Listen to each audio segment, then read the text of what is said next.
Hello, Wanderers, and welcome back to our Game of Thrones roleplay series following House Blackwood. And as you can see, we find ourselves in a little bit of trouble. Some of our wayward vassals have banded together and decided to issue us this demand.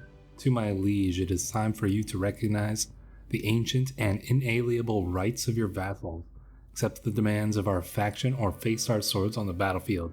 Signed, Lord Gendry of Mudgrave.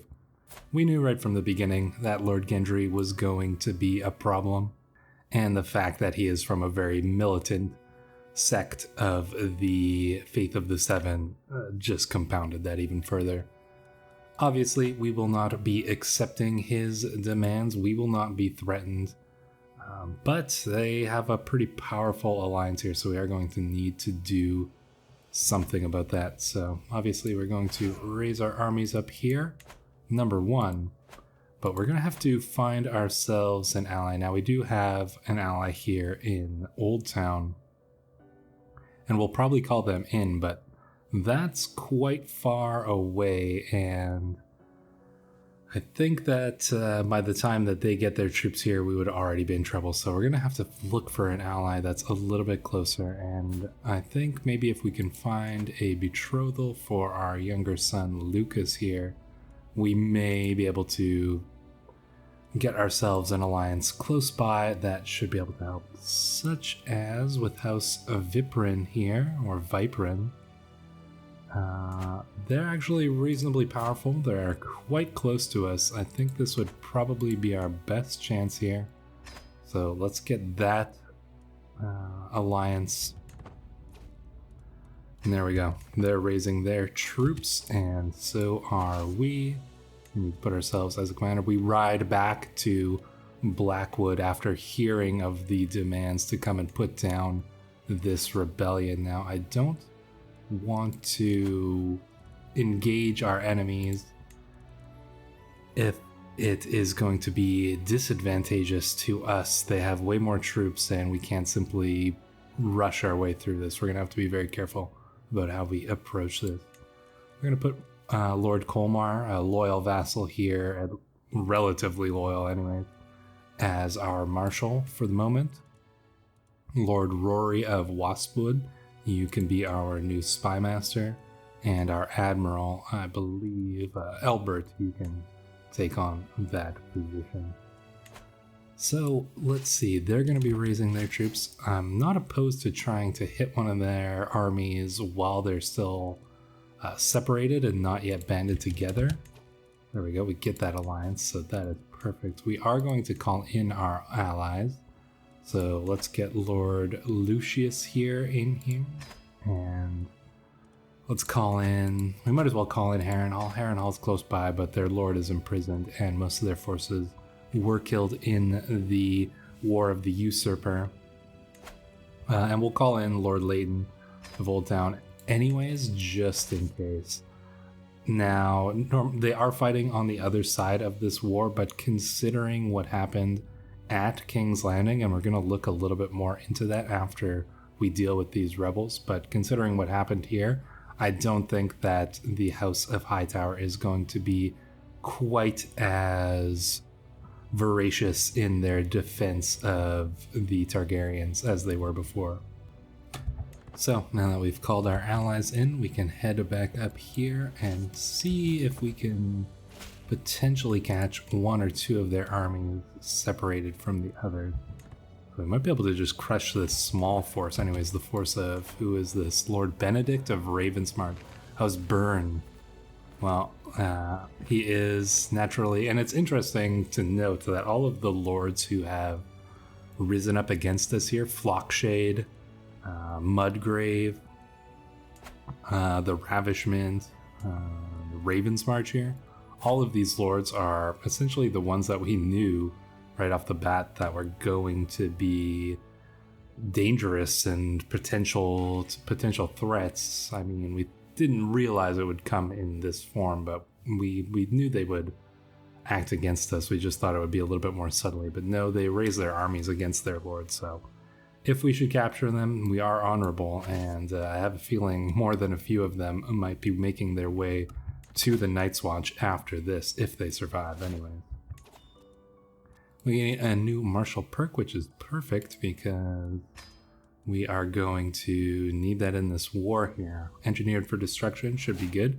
Siege weapon effectiveness is going to be increased.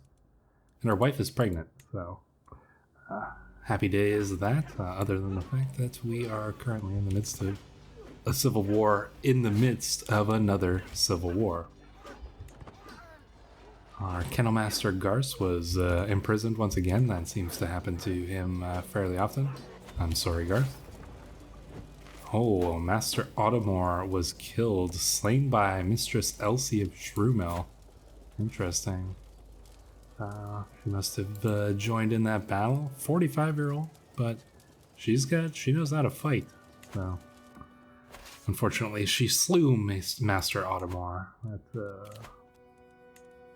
not exactly what we would hope for in that. We lost a few. We lost also Lord Merrill of the Scales. Damn, so a few lords even just getting killed in that battle there. So slain by John the Young Mud in that fight there. Well, we will continue the fight in their honor. Here we go. Looks like we've caught some of the enemy army here before they could retreat, and we should probably easily crush them. They only had a few hundred men versus our almost 6,000, which gives us a chance potentially to catch the enemy army here while they're moving, so we might be able to just sneak up and snag. Yeah, there we go. So we've separated the enemy's forces. They're not moving cohesively, whereas here, as we move in with our allies, we give ourselves that massive advantage. So Lord Tytos here, proving his mettle as a commander and as a warrior. And this war should probably turn in our favor now, especially if the forces of Hightower do eventually reach us. So let's see how this fight goes, and another easy victory here. We should probably always be checking. Yeah, look at this. I mean, a couple captured forces here, but we slew Alfric and Kenran. Captured another one of their commanders here. Colmar was captured. So things are going reasonably well. Let's see if we can catch the main enemy army here. And that should scatter them pretty well. Then we'll just have to siege down some of their land.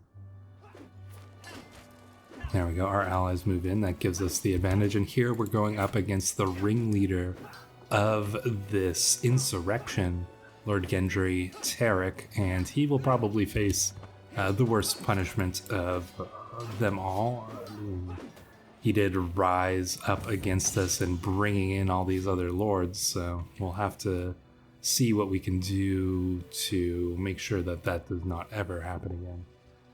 After my army sets up camp, I hear commotion coming from my captain's lodgings. Investigating the disturbance, I find Master Ambrose and Lord Rory in the middle of a heated argument while several onlookers edge them on. Who are these people? Master Ambrose, giant of a man, very skilled warrior, and then Lord Rory of Waspwood. Deliver a speech of unity to the crowd? Okay, we could try that. Have them whipped for their delinquency? I don't think we're going to have another Lord whip. Saw this too. No, we're going to try to deliver a unifying speech here. So let's see how this goes. I get up and deliver a speech about how we're all fighting for the High Lordship of Blackwood Vale and how we must stand united against our foes, for if we don't, there are many outriders or outsiders who would take advantage of our internal squabbles to seize our lands and impose their rule on us. Looking abashed, Master Ambrose and Lord Rory apologize and get ready to settle in for the night. We are stronger when we stand together. There we go. I mean, as you can see, our Lord Tytos is proving himself as quite the commander and leader of men here. We gain prestige, martial lifestyle experience, and these two lords like us better. So, that went pretty well. We've gained a level of fame. Our glory is widely known. Excellent. We are now distinguished. It gives us a few little bonuses, and that is exactly what we want. Looks like this enemy force here is just coming in to get their butts kick with the rest of them. Well, we have defeated the main bulk of the enemy forces here. Lord Colmar killed Kenran, another Kenran dead. Battlefield Valor. After the battle in Waspwood, one of my attendants presents me a list of soldiers who performed exceedingly well. Elbert's name stands out to me in particular.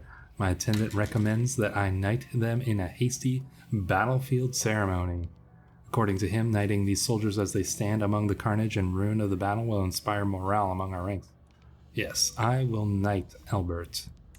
I will make him a knight. He is our admiral, and now he is a knight as well. So even a commoner can rise to glory if the situation calls for it.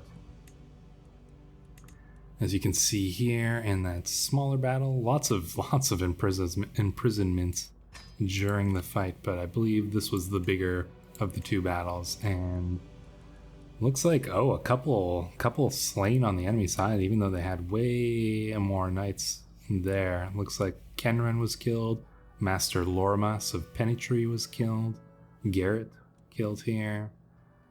Seems as though Master Bywin of Claypool was killed at some point as well. Several injuries among their forces too. So quite the battle, but the war's not over yet. We should probably head over here to Mudgrave, siege them down. Hopefully with that will put the rest of these rebels in their place.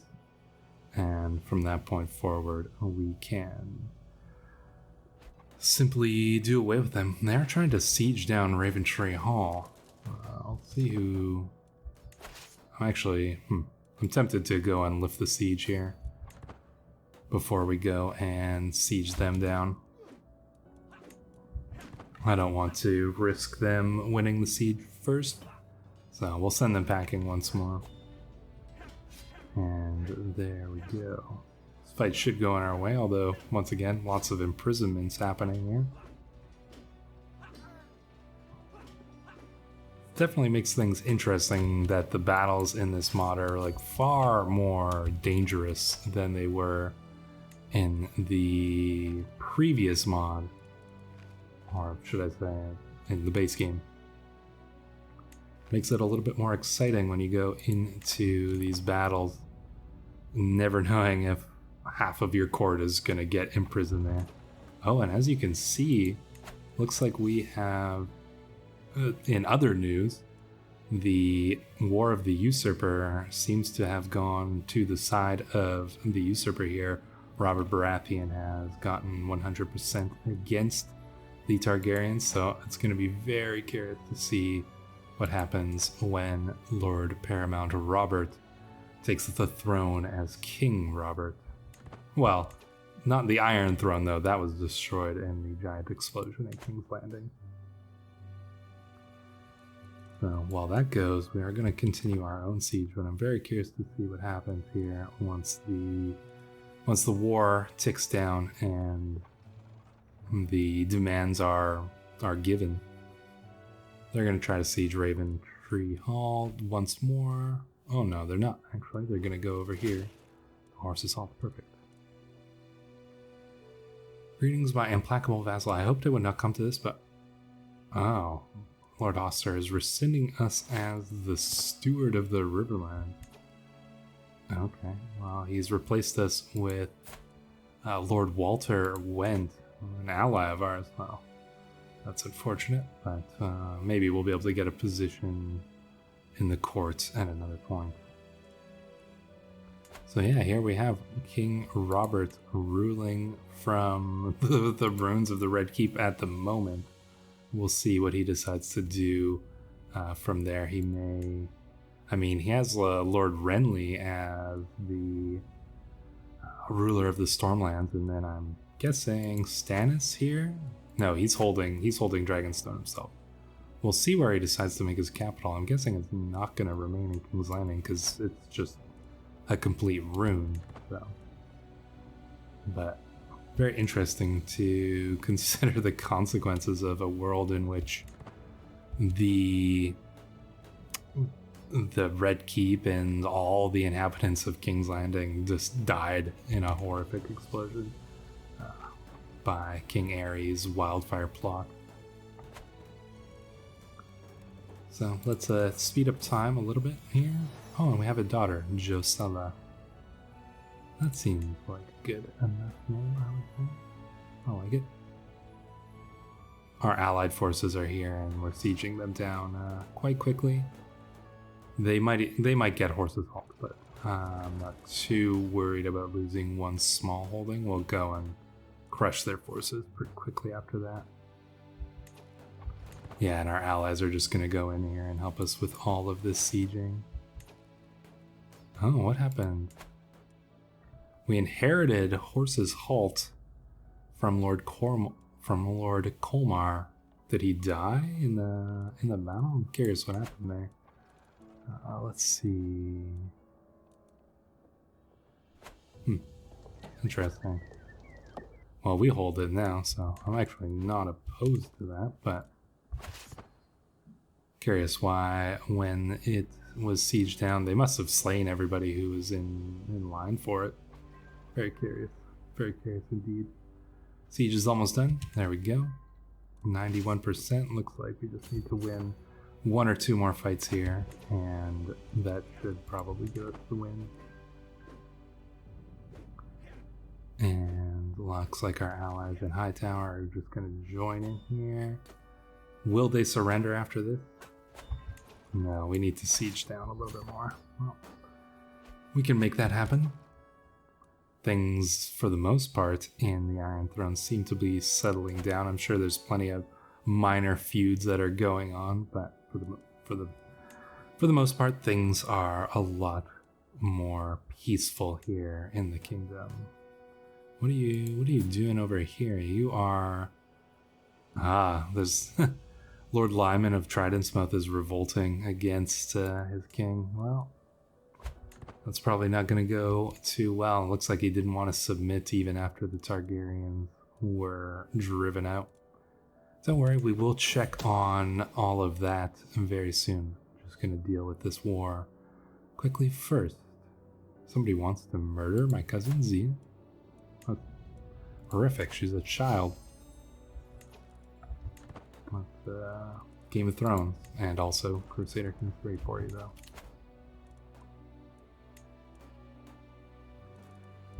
Alright, let's Brendan to Martlet's Stand. Very well. We'll send him there. Maybe I'll make some friends. Our allies here sieging down. I think once we get this siege, things should be over and done in this rebellion. Hopefully so, anyway. Looks like we're gonna have to go and siege down Mudgrave once more. That's unfortunate, but it is what it is. I will come back once the siege is done and once this war has been sorted out. So, there we go. As you can see, we have thoroughly whipped Lord Gendry here and his allies, and we are going to deal with them as we see fit, so we can imprison all of these lords and enforce our demands here. Let's disband our army and hopefully bring a little bit of peace to our lands finally, after a long time of war. What are we gonna do with these lords here? We've got a lot of prisoners here. So, obviously, Lord Gendry, we will deal with you first. Let's see, what can we do with you? Can we send you to the wall? Banish, gains a trait Black Brother. Very well. I think we're going to send most of these, or all of these lords who have been rebelling against us to the wall. That is the honorable thing to do. So he leaves the prison, he's deposed, gains the trait Black Brother. Very well. You can be deposed. We might actually take some land. I see, we can't revoke this title, unfortunate. Well, we're gonna banish you to the wall. Can we revoke any titles? No, it seems like title revocation is not allowed here. So we are going to continue to send these lords, these rebellious lords, to the wall. We're going to send everybody to the wall. That will be, the Black Brothers will no doubt be quite pleased for this. Negotiate release. We shall banish you to the wall. I'm just going to basically do this for everybody, and then we'll come on back in. So there we go. As you can see, we have dealt with all of the prisoners, and Sir Gendry Tarek is now at the wall, serving hopefully better. He's hopefully serving the Night's Watch better than he did us, but he's no longer our problem. He is the problem of the wildlings, hopefully.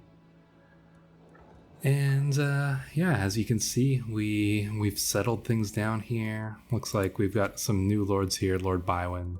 Some of these lords may not care much for us, considering we just banished their fathers, but we have a bunch of younger lords here who are not going to have the same level of power and prestige that will allow them to act against us the way that their fathers did. Before we go and petition our liege, I do want to fill up our council positions. Do we have anybody capable here? Lord Brendan of Flockshade, we could assign you as our admiral. I think we will. You're not very good at it, honestly. Would you be better off at something else? Probably not, but we don't have anybody better than you, so you'll have to do for now. Get rid of these. Anything here? Lucas needs a guardian. We'll raise our son ourselves as well. Let's see. Alright, so with that all sorted out, let us petition our liege. I think we shall ask for a council seat. Hopefully he will give us one. We'll go to Lord Hoster and ask him. I am escorted into Lord Paramount Hoster's throne room, where he beckons for me to approach and address him. I elucidate the abilities, proven and otherwise, that make me a suitable candidate to be his marshal, requesting the position as his advisor. I certainly can't do any worse than Lord Jonas of Southstone. Indeed, how could we possibly do worse than this Bracken lord who let our army be pincered in between the walls of a castle and a massive army twice, no less, twice. I think that it could easily be said that these foolish Brackens should not be allowed to lead any armies, especially not the entire Riverland. After listening to my speech, he sits in silence for several moments as he mulls my petition. Eventually he addresses me. You make some good arguments, but if I am to agree to your request, I need something in return. Surely you see it would benefit us both if we came to an arrangement? I think we can accept a weak hook, a favor from our lord. I think guaranteeing us that position on the council, and not only just getting us a position on the council, but kicking Lord Jonas off of the council. That is a little bit of sweet revenge right there, wouldn't you say?